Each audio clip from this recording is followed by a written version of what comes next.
Alright, let's see. Okay.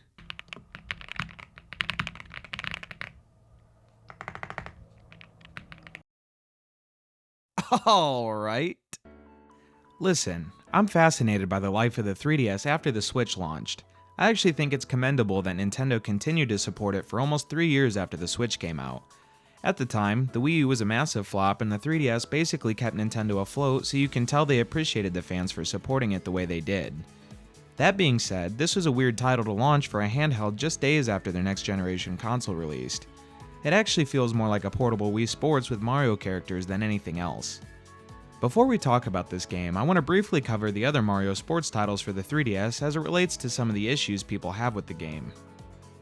Mario Tennis Open was released in 2012 for the 3DS and was developed by Camelot, who to this day has developed most of the Mario Sports titles for Nintendo. This game received mixed reviews due to its simplicity and lack of content, but most people can agree that the gameplay itself is solid. The main feature are the tournaments where you play in a bracket to try to best everyone in competition, but there's also a variety of mini-games. My favorite of the offerings is Super Mario Tennis, where you play through the original game by hitting your tennis ball into blocks and enemies. This was a really cool idea, and I'm not sure how they even thought of it, but it was a good addition to the game.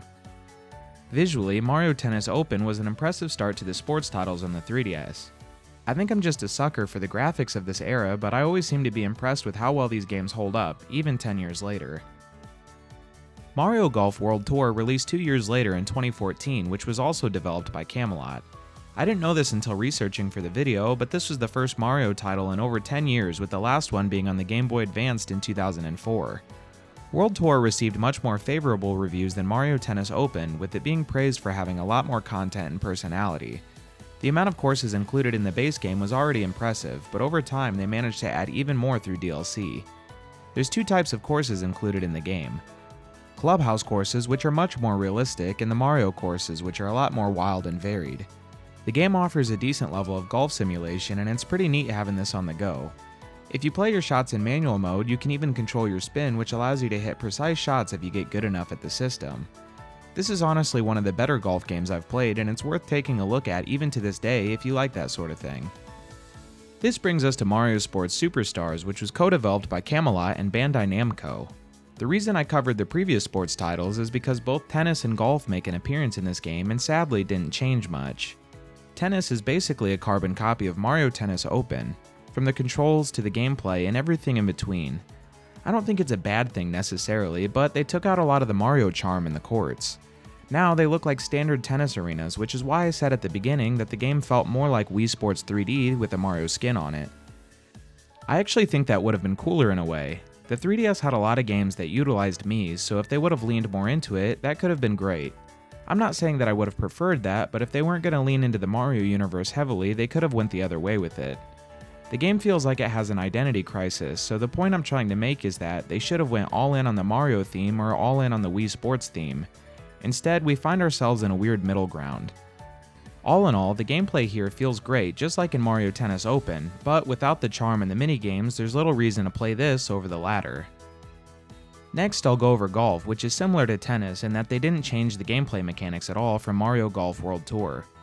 Weirdly, I think the graphics might look a little better in this game, and I do like the courses, but again, they're very bare bones compared to World Tour. This time, we only get 4 courses, and they're all realistic and really don't have anything to do with the Mario universe. To top things off, they're each only 9 holes instead of the normal 18. I get that this is packed in with 4 other sports, so they didn't go all out, but it still feels somewhat disappointing. I really like golf in this game, but similar to tennis, there's really no reason to play this over World Tour. The next 3 sports weren't previously represented on the 3DS, so it'll at least feel a little fresher. Starting with soccer, you might think it would play similar to Mario Strikers, but it's actually just basic soccer with Mario characters. This isn't necessarily a bad thing, as it's still fun if you like soccer, but the problem is, well, I don't like soccer. I could see this being fun for someone, but without all the wacky Mario stuff happening, it just doesn't excite me. I've only played Striker once, but the little time I had with it was a lot more fun than what's offered here. I'm not trying to tear the game down because it's at least well designed. It's not at all a bad game, just confusing. Soccer wasn't for me, so let's talk about baseball. I actually like baseball in real life, so I'm a little more inclined to like this, and sure enough, I do. I've never played Mario Sluggers, which is probably a big mistake, but I don't have anything to compare this to. Firstly, the graphics look really nice here. The ballparks don't have a strong Mario theme, but they look really nice visually, especially at night. The gameplay here takes place in two different ways. When you're pitching, you get to choose what kind of pitch you're going to throw and then play a timing minigame to determine how good your pitch is. This part is actually pretty fun, and there's quite a bit of variety when choosing your pitch. The only thing I don't like is that you have no control over what your players do once the ball is in play, and the AI can be pretty dumb sometimes. When you're at bat, I was kinda surprised with the detail here. I figured it would just be one of those games where you hit a button at the right time and hit the ball, but it's actually a little bit more in depth. You can move the circle pad around to make better contact depending on what pitch is being thrown, and you even have different types of swings depending on the situation. You even have some control over players on base by being able to make them advanced if you think they have enough time to get to the next base. All in all, I'm impressed with baseball, and I would argue that so far this is the best offering here. Lastly is something I didn't think I'd ever see: horse racing in a Mario game. This to me kinda signifies that this may have been meant to be more of a Mii-based game rather than a Mario game. I mean, maybe not, but horse riding just seems kinda weird here, but it would fit right in with Wii Sports Resort. Again, they missed an opportunity to have this be more in tune with the theme. They could have made this Yoshi racing, but anyway. I'm not gonna lie, this is a pretty unique sport and it's surprisingly fun. During a race, you have to balance your stamina while jumping over obstacles. The more carrots you collect, the more you can dash. There's also stars you can grab, and with enough of them, you can use a super dash, which is basically the equivalent to a mushroom in Mario Kart. I don't have much to say about this sport, but it was way better than I was expecting. And with it being the only truly new offering here, I could see people having fun with it. The visuals seem to be pretty great here as well. It's not my favorite, but I was pleasantly surprised. Mario Sports Superstars also have amiibo functionality. They even released trading card packs with Mario characters printed on them that you could scan into the game. I never ended up seeing these in the wild, but the packs nowadays sell for way more than they're worth. Typically, Nintendo products hold their value, and these cards are no exception. The only real complaint I have is the lack of download play. This game is really fun to play solo, but just like any multiplayer Nintendo game, it's better with friends. Some of the best DS games have seen massive success with this feature. All the Mario parties and Mario Karts for the DS and 3DS function well with this feature, so the fact that it was excluded here is just an odd choice.